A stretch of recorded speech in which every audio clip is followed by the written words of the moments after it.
Salut tout le monde.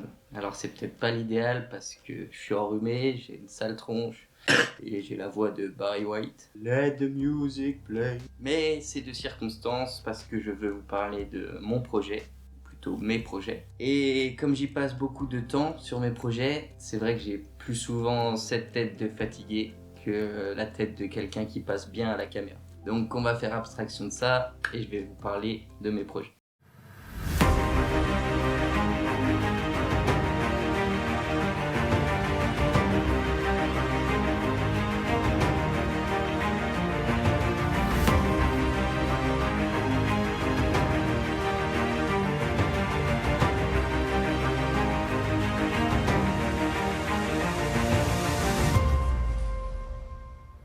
Alors, avant de vous parler de mon projet de forêt comestible, on s'était arrêté sur l'introduction sur mon jardin. Et je suis content parce que cette année, dans mon jardin, j'ai récolté plein de violettes, comme je l'avais dit, et du lierre pour faire de la lessive. J'ai fait du sirop de violette, je vous mets rapidement la recette ici.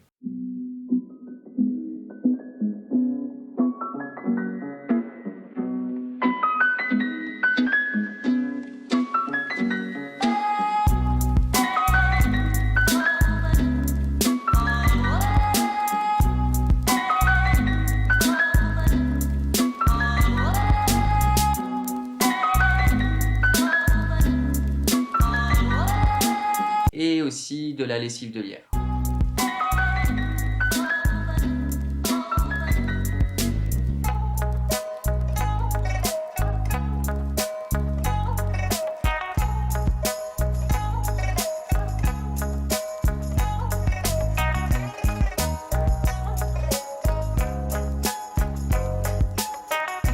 Qui nous a permis de faire nos lessives pendant longtemps gratuitement.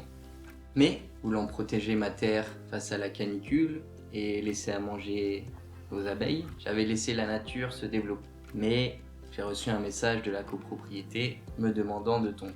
Alors, c'est triste qu'en 2023 et en période de canicule, on pense toujours qu'un joli jardin, c'est un jardin tondu. Et après, on s'étonne que les terres soient sèches, l'herbe jaune, et que les terrains s'inondent lorsqu'il y a des fortes pluies. Mais bref, tout ça pour vous dire que mes tests et mes avancées horticoles, je les ferai sur mon terrain le jour où je l'aurai acheté et qu'il sera à moi. Donc plus tellement d'expérience dans le jardin et on se lancera vraiment sur le terrain. Alors avant de vous parler du terrain et du projet de forêt comestible, qui est le cœur de mon projet, le gros de mon projet, c'est pour ça que j'avais arrêté la fac. De base, je voulais faire prof, et puis je me suis dit que déjà j'avais d'autres moyens de partager mes connaissances sans en faire mon métier. Et surtout, quitte à consacrer ma vie à quelque chose, nourrir les hommes tout en agradant la planète plutôt qu'en la dégradant, me semblait être une cause bien plus importante. Mais avant de vous parler de ce projet, je vais déjà vous parler de la première étape de ce projet. En fait, c'était un autre projet que j'avais et qui me tenait vraiment à cœur. Et j'ai fait le lien entre ces différents projets. Déjà, ce qui les lie, c'est moi, parce que ce sont des choses qui me passionnent, que je fais. Et au fait, il y a une chose qui lie ces deux projets, c'est la nature. Et notamment mettre en avant l'incroyable beauté de la nature. La beauté au sens esthétique, mais aussi au sens de magie de la vie. C'est pourquoi mon premier projet, et que je considère comme la première étape de mon gros projet, c'est l'ouverture des studios libertaires. À travers les studios libertaires, j'ai envie de vous montrer ce que la nature a à nous offrir d'incroyable, d'abord pour les yeux, que ce soit par les images ou par les textes. J'ai donc ouvert mon studio avec lequel je fais de la photo, de la vidéo et des textes, et on va essayer ensemble de mettre en avant la nature, et notamment en montagne. Pour en venir au gros de mon projet, la forêt libertaire, qui est donc la deuxième étape et le cœur de ce bébé, je vais essayer de vous le résumer, parce qu'au fait, je pourrais en parler pendant des heures, et c'est un sujet passionnant. Mais je vous laisserai faire vos recherches si vous voulez en savoir plus. Pour faire simple, la forêt libertaire, j'ai dans l'idée de faire une forêt comestible. La forêt comestible, qu'est-ce que c'est? C'est de la permaculture, de l'agriculture naturelle. Bref, l'idée c'est de proposer une alternative à l'agriculture industrielle, comme on la pratique majoritairement en ce moment. Parce que l'agriculture telle qu'on la pratique, déjà appauvrit les sols et détruit la nature et la biodiversité. Et en plus de cela, crée une alimentation très peu nutritive, voire des fois toxique. Alors, pour proposer une alternative et faire une agriculture bonne tant pour l'homme que pour la nature, quoi de mieux que de s'inspirer d'elle, la nature, ce qu'on appelle le biomimétisme. Et du coup, pour créer ma forêt, l'idée c'est de s'inspirer d'un processus naturel qui est la succession écologique. C'est le principe selon lequel, naturellement, un champ laissé à nu, en friche, va passer d'herbe à herbe haute, puis à buissons, les ronces, tout ça vont envahir le terrain. Dans ces ronces, qu'on appelle le berceau de la forêt, comme je l'avais dit, vont s'installer de jeunes arbres pionniers, et à terme, ce qui était un champ va tendre à devenir une forêt. Donc l'idée c'est de s'inspirer de ce processus dans le temps, en commençant par couvrir le sol, laisser croître, et à terme avoir une forêt, des arbres, mais aussi dans l'espace. C'est-à-dire que dans la forêt, il peut y avoir la canopée, avec des arbres qui produisent des fruits, en dessous les buissons, qui produisent aussi des fruits, des petits fruits, des baies. Entre les deux, sur les arbres qui grimpent, il peut y avoir des lianes, comme le lierre pour faire de la lessive, ou des lianes comestibles, comme la vigne, le kiwi et d'autres. Encore en dessous, il y a les plantes, les herbacées. Encore en dessous, les plantes qu'on au sol. Et encore en dessous, les plantes racines.